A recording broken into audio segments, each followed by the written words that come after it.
Pondok Pesantren Uhwah Muslimin putra dan putri berpusat di Sulawesi Selatan, tepatnya Perumahan Entes Madani, Kabupaten Goa, sementara menjalankan pembangunan baik untuk putra maupun putri. Ini dipersiapkan untuk 4 lantai yang kira-kira membutuhkan biaya sekitar 1 miliar lebih. Nah, di tempat ini juga akan ada pembangunan masjid 4 lantai khusus untuk putra, khusus untuk putri, khusus juga untuk mahasiswa. Dan di sini ada lapangan-lapangan bola, lapangan voli bagi santri-santri putra, dan ada kolam ikan, dan ada supermarket yang ada di dalamnya. Jadi harap bantuan kepada sahabat-sahabat saya agar dapat memberikan partisipasi.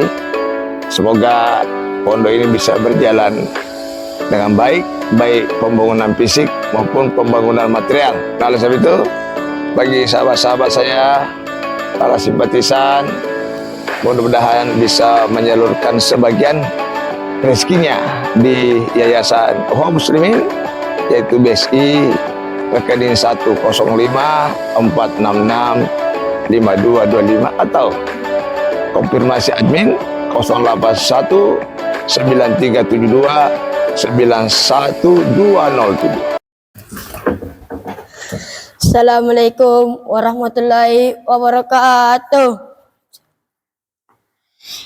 Innal hamdalillah nahmaduhu wa nasta'inu wa nastaghfiruhu wa na'udzu billahi min syururi anfusina wa min sayyi'atina. Asyhadu an la ilaha illallah wa asyhadu anna Muhammadan abduhu wa rasuluh. Amma ba'd. Wa ya ibadallah usikum bitaqwallahi faqad fazal muttaqun ya ayyuhallazina taqulullahi haqqa tuqatih wa la tunna illa antum muslimun. Sadaqallahul azim. Pertama, marilah kita panjatkan puji dan syukur kehadiran Allah Subhanahu wa taala yang telah memberikan kita begitu banyak nikmatnya, seperti nikmat kesehatan, kesempatan, terlebih lagi nikmat iman dan Islam. Salawat serta salam tanpa pula kita jurukan kepada baginda Muhammad sallallahu alaihi wasallam.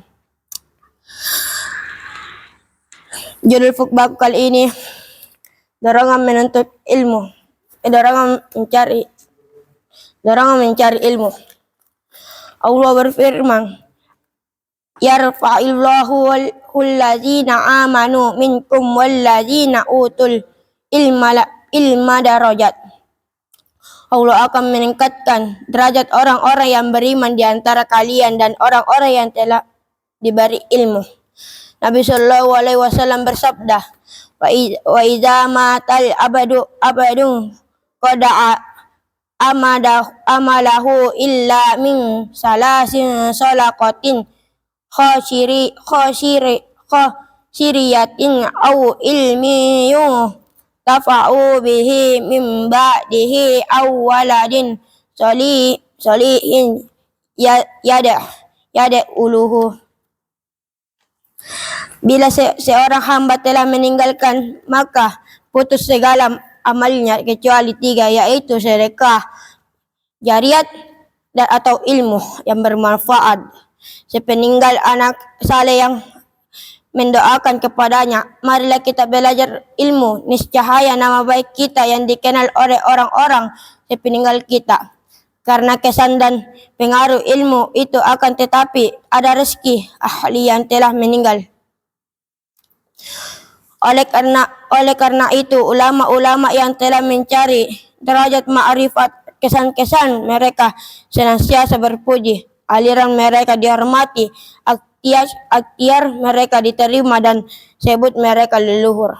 Apabila mereka disebut dalam suatu majelis, maka penuhlah majelis itu dengan pujian, doa dan atas mereka. Dan jika amal saleh dan adab yang tinggi disebut, maka mereka sebagai penuntut. Saudara-saudara kaum muslimin yang berbahagia, marilah kita belajar ilmu agar supaya kita memperoleh berkahnya dan menintik buahnya. Dan marilah kita belajar ilmu untuk amal agar supaya kita beramal dan disertai ilmu, bukan untuk berdebat dan bukan untuk berbantah-bantah karena orang yang menuntut ilmu untuk terhebat, yang orang-orang yang bodoh, atau agar dia bisa berjalan sejajar dengan ulama. Sesungguhnya dia telah menyerahkan dirinya untuk menerima siksa Allah yang berhentikan dirinya kepada tujuan yang hina. Janganlah kita menuntut ilmu karena harta, karena ilmu lebih mulia daripada keberadaannya menjadi sarana untuk meraih harta. Harta lebih pantas digunakan sebagai sarana untuk mencapai ilmu, sebab harta akan semakin punah, sedang ilmu tetap bercahaya dan semakin bertambah jika dapat segalanya sebagai mestinya. Saudara-saudara kaum muslimin yang berbahagia, sesungguhnya kita berada di pintu-pintu tahun ajaran baru yang akan dihadapi oleh para pengajar dan para pelajar dengan giat dan rajin. Lalu apa persiapan kita dalam menghadapi tahun ajaran baru itu? Pada kali pertamanya kita berkewajiban memberikan bantuan yang sungguh-sungguh serta perhatian yang cukup agar pada akhirnya nanti kita tidak menyesal. Sementara para pengajar juga terkewajiban untuk sungguh-sungguh dalam mencernahkan ilmu yang akan diberi kepada para pelajar. Sebelum tampil di depan mereka hingga dengan mudah ilmu bisa diterima dan tidak ada seorang pun di antara mereka yang masih dalam keraguan atau kebimbangan yang ketika menjawab persoalan atau ketika di dialog. Dengan kata lain, seorang pelajar harus menguasai materi pelajar karena kekuatan pribadi yang terbesar adalah kemampuan seseorang pelajar dalam ilmu dan pengawasan dan di dalam membentuk kepribadian, kedalaman membentuk pribadi, kemampuan pengawasan.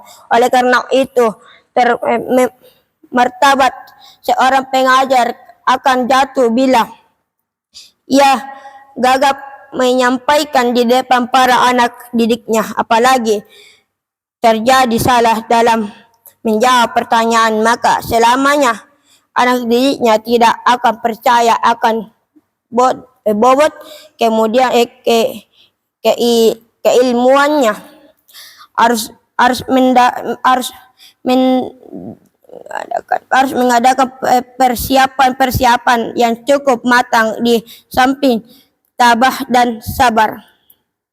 Sedang para pelajar berkewajiban mencurahkan segala kemampuan sejak awal tahun sampai mereka benar-benar bisa menguasai ilmu yang telah didapati dengan penguasaan yang sempurna, melekat dan menancap di dalam hati, karena apabila sesungguhnya mereka lalu sejak awal tahun mereka akan dapat menerima ilmu itu sedikit demi sedikit dan mudah lagi mereka memahami dan menguasai ilmu dengan sempurna. Akan tetapi apabila awal tahun mereka menyiapkan waktu yang menganggap mudah, maka harus diingat bahwa waktu terus berjalan. Mereka tidak sadar bahwa pada akhir tahun pelajar semakin menumpuk, kesempatan pun semakin menyempit.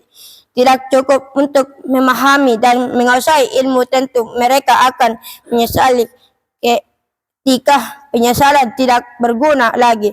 Saudara-saudara kaum muslimin yang berbahagia, bila mana keberhasilan pengajar terletak pada kemampuan pengetahuan dan kepribadian, maka termaksud keberhasilannya juga adalah niat, tujuan yang merahmati yang baik. Dengan mengajar, dia berniat mendermakan ilmunya kepada murid yang dengan menerima petunjuk ke arah hal-hal yang bermanfaat.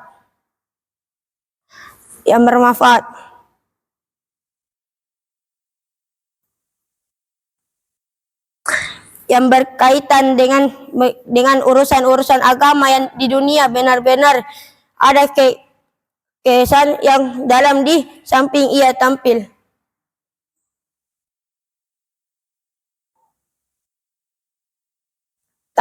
di depan anak didiknya dengan menampilkan yang wajar, berbudi, bekerti dan ulama, yaitu beradab leluhur.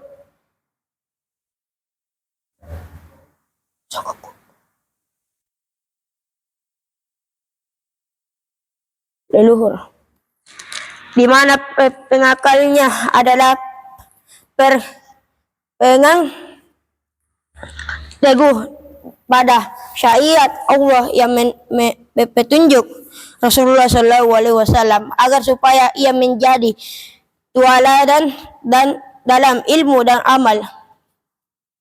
Dari segi pengetahuan, seorang murid lebih banyak menerima akhlak dan adab dari gurunya ketimbang ilmu yang diterimanya, karena akhlak guru merupakan bentuk perilaku yang bisa dilihat mata sebagai ungkapan sisi hati, tampak yang tingkah lalu dengan sempurna berbentuk perilaku ini terbaik menjadi tingkatan laku anak didiknya.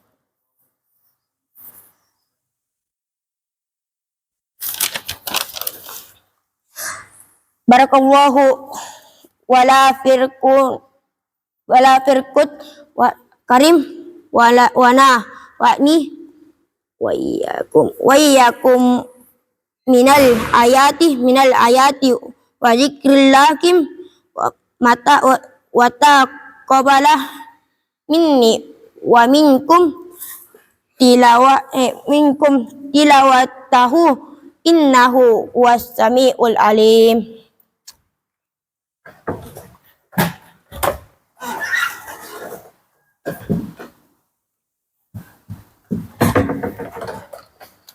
Alhamdulillah Rabbil Alamin, wassalatu wassalamu ala asyrafil anbiya'i wal mursalin sayyidina Muhammadin wa ala alihi wa sahbihi ajmain, amma ba'd. Innal hamdalillah nahmaduhu wa nasta'inu wa nastaghfiruhu wa na'udzu billahi min syururi anfusina wa min sayyiati a'malina. Mahdiyadillahu fala mudhillalah wa may yudlillahu fala hadiyalah. Alhamdulillah, Allahumma salli ala sayyidina Muhammad wa ala ali sayyidina Muhammad. Allahumma ighfir lil musliman wal muslimin wal muslimat, innaka sami'un qaribun mujibun da'wat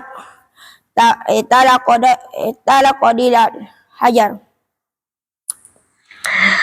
Rabbana salamna anfusana wa illam taghfir lana warhamna lalakuna minal khasirin. Rabbana atina fid dunya hasanah wa fil akhirati hasanah wa qina azabannar. Ibadallah, innallaha yamurukum bil adil wal ihsan wa ita'izi qurbah wa yanhauna amin fahsyiri wal munkar wal baqiyah idukum la'allakum tadhakkarullahi akbar wala Allah ya lamu mah tajanaun aqimus shalah